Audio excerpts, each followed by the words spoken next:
Hello friends, Radhe Radhe, हरे Krishna. Friends, आज की इस वीडियो में हम आपको दीपावली पर जलाने वाले यम दीप के बारे में बताने वाले हैं। तो साल में एक ही बार यमराज की पूजा की जाती है और फ्रेंड्स कुछ ऐसी गलतियां हैं जो कि हमें यमराज का दीप जलाने में नहीं करनी चाहिए। तो यहाँ पे देखिए, मैं आटे का दीपक तैयार कर रही हूँ। तो आप मिट्टी का दिया भी ले सकते हैं। अच्छा, कुछ घरों में ना जो यूज़ किए हुए दीपक होते हैं उनका इस्तेमाल किया जाता है, लेकिन फ्रेंड्स मैं ऐसा मानती हूँ कि यमराज के लिए एक ही बार तो हमें ये दीपक जलाना है, तो बहुत ही सम्मान के साथ हमें उनके लिए अच्छे से अच्छे तरीके से दीपक निकालना चाहिए। तो फ्रेंड्स थोड़ा सा टाइट हमने डो लगा लिया है आटे का, इसका हम दीपक बनाएंगे। दीपक बनाते समय आपको सबसे पहली जो गलती होती है वो ये नहीं करनी है कि दीपक में ना हमें चोंच नहीं बनानी है। जैसे होता है ना, हम लोग जब दीपक तैयार करते हैं तो जो बाती लगाते हैं इस तरह से देखिए चोंच बना देते हैं। ये इस तरीके का दीपक हमें नहीं बनाना है, ठीक है।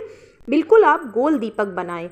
तो फ्रेंड्स, हमें दीपावली पर यमराज के लिए ये दीपदान जरूर करना चाहिए। और ये जो दिया होता है ना, ये हमें नरक चतुर्दशी के दिन जलाना होता है, जिसे कि छोटी दीपावली कहते हैं। तो दीपक तैयार करने के बाद अब हमें बनानी है बाती। तो बाती, इसमें हमेशा लंबी बाती लगाई जाती है और 4 मुखी दिया जलाना चाहिए। देखिए, अगर आप एक मुखी दिया जलाएंगे ना तो आपको दिशा का बहुत ज़्यादा ध्यान रखना होता है। दक्षिण दिशा की तरफ ही उस एक बाती का मुख करना है। लेकिन हमसे ये गलती ना हो जाए जाने अनजाने में, या फिर देखिए कई बार हम नहीं समझ पाते हैं, जल्दी में होते हैं, इसलिए हमें चौमुखी दिया जलाना चाहिए, जिससे कि चारों दिशाओं से हमारी रक्षा हो सके। हमारे घर परिवार पर किसी के ऊपर भी किसी प्रकार की कोई आपदा ना आए, कोई विपदा ना आए, किसी की भी अकाल मृत्यु ना हो। तो देखिए, कुछ इस तरह से हमें जो है चौमुखी दिया जलाना है।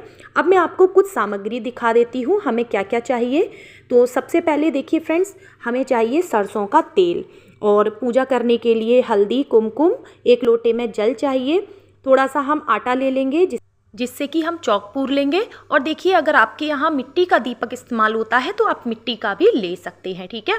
और थोड़े से हमें लेने होते हैं खील, बताशे, और कुछ हमने सिक्के ले लिए हैं 1 के 2 के, ठीक है।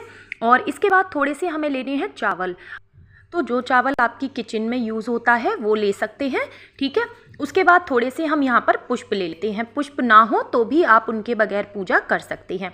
अब हम आ गए हैं अपने मुख्य द्वार पर। फ्रेंड्स, ये दीपक जो है हमें अपने मेन गेट पर ही जलाना चाहिए। घर के अंदर हमें ये दीपक नहीं जलाना होता है, ठीक है। आप अपने मेन गेट पे जलाएं। संध्या के समय हमें ये दीपक जलाना होता है।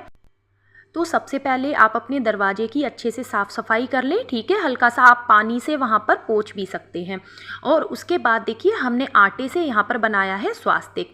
तो फ्रेंड्स, स्वास्तिक के ऊपर ही हमें दीपक रखना है। तो यहाँ पर देखिए, मैं ले रही हूँ एक प्लेट में चावल। आप चाहें आप डायरेक्टली थोड़े से चावल रख कर और उसके ऊपर भी दीपक रख सकते हैं, लेकिन अगर आप प्लेट में इस तरह से दीपक रखेंगे तो वो ज़्यादा अच्छा रहेगा। बाद में आप इन चावलों का दान भी कर सकते हैं। तो फ्रेंड्स, यहाँ पर हमें सरसों के तेल का ही इस्तेमाल करना है, आप इस चीज़ का ध्यान रखें। तो चारों जो हमने बाती डाली है उनको अच्छे से हम भिगो लेंगे तेल में, और फिर उसके बाद हम ये दीपक जलाएंगे। दीपक को आप पूरा ऊपर तक भर दें तेल से, ठीक है। और उसके बाद देखिए फ्रेंड्स, अब हम इसकी चारों बाती जला देंगे। तो फ्रेंड्स, इस दीपक को जलाने से यमराज जो हैं घर के अंदर कभी भी प्रवेश नहीं करते हैं, और कहते हैं इस दीपक को जलाने से कभी किसी की घर में अकाल मृत्यु नहीं होती है। और ये दीपक हमें साल में एक ही बार जलाना होता है। अच्छा, किसी किसी के यहाँ पे ना ये 5 दिन दीपक जलाया जाता है, धनतेरस से शुरू करके भाई दूज तक। तो आपके यहाँ अगर ऐसा होता हो तो फिर आप वैसे ही करें। हमारे यहाँ पर ये छोटी दीपावली पर एक ही दिन ये दीपक जलाया जाता है, बाकी के दिनों में दहलीज पर दोनों तरफ दीपक लगाया जाता है। तो वो दीपक अलग होता है, वो माता लक्ष्मी के लिए होता है दीपक। तो आपके यहाँ पर जैसे होता हो फिर आप वैसे करें। तो उसके बाद देखिए, हमने धूप बत्ती जला ली है। अब हम इस दीपक का पूजन करेंगे। हल्दी से, कुमकुम से थोड़े से अक्षत चढ़ाएंगे, और इसके बाद इस दीपक में हम डालेंगे सिक्का। तो फ्रेंड्स, कहीं कहीं पे कौड़ी डाली जाती है, अगर आपके घर कौड़ी डालते हैं तो वो भी आप डाल सकते हैं। हमारे यहाँ पर ये सिक्का डाला जाता है।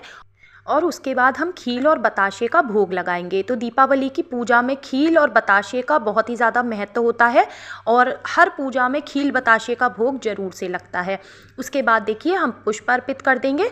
अगर आपके पास फूल ना हो तो आप ऐसे भी पूजा कर सकते हैं। उसके बाद जो हमने जल लिया है उससे इस तरह से हम 3 बार जल को घुमा देंगे। अच्छा, किसी किसी के यहाँ पे फ्रेंड्स सारे ही लोग जो घर के होते हैं वो एक एक करके परिक्रमा करते हैं और अपने नाम का एक एक सिक्का इस तरह से रखते जाते हैं। तो अगर आपके यहाँ इस तरह से होता हो तो आप ज़रूर से कर लें। हमारे यहाँ पर फ्रेंड्स सिर्फ एक सिक्का दीपक में डाला जाता है और बड़े ही सम्मान के साथ हमें ये दीपक निकालना है और यम देवता से विनती करनी है कि हे यम देवता, हमने आपके नाम का दीपक अपने घर की दहलीज पर निकाला है, आप यहीं से हमारी पूजा स्वीकार करें और सदैव हमारे घर के लोगों की रक्षा करें। तो फ्रेंड्स, इस तरह से दीपक निकालने के बाद हमें वहाँ पर ज़्यादा देर बैठना नहीं है, दीपक को देखना नहीं है, जला करके हम अंदर चले जाएंगे। अच्छा, ध्यान ये रखना है कि ये दीपक हमें लांघना नहीं है, ठीक है। तो जब शाम को घर में सारे लोग आ जाएं उसके बाद हमें ये दीपक निकालना चाहिए। अब मैं आपको बताती हूँ कि दीपक ठंडा होने के बाद हमें इसका क्या करना है। तो फ्रेंड्स, जब ये अगले दिन दीपक ठंडा हो जाएगा ना, उसके बाद हमें क्या करना है, जो हमने सिक्का या कौड़ी डाली है वो हम निकाल लेंगे। अगर आपने कौड़ी डाली है तो वो आप धो करके रख भी सकते हैं अपने पास में, और जो भी सिक्के हमने डाले हैं ना इनको हम दान कर देंगे। और जो ये हमने आटे का दीपक बनाया है ये हम बाद में किसी भी पेड़ के नीचे रख देंगे तो कोई भी जानवर इसको खा लेगा, ठीक है। ये दीपक हमें भूल से भी अपने घर में अंदर नहीं लाना है, इस चीज़ का आप ध्यान रखेंगे। इस दीपक को हमें बाहर ही रखना है। और जो ये चावल है तो चावल और सिक्के एक साथ हम किसी को दान में दे देंगे, और अगर आप ये दान किसी गरीब को करेंगे तो वो आपके लिए बहुत अच्छा होगा। और जो ये आटा है जिससे हमने चौक पूरा था ये हम चींटियों के लिए डाल देंगे। तो इस तरह से इसका विसर्जन हो जाएगा। तो फ्रेंड्स, उम्मीद करती हूँ आज की दी गई जानकारी आपको अच्छी लगी होगी।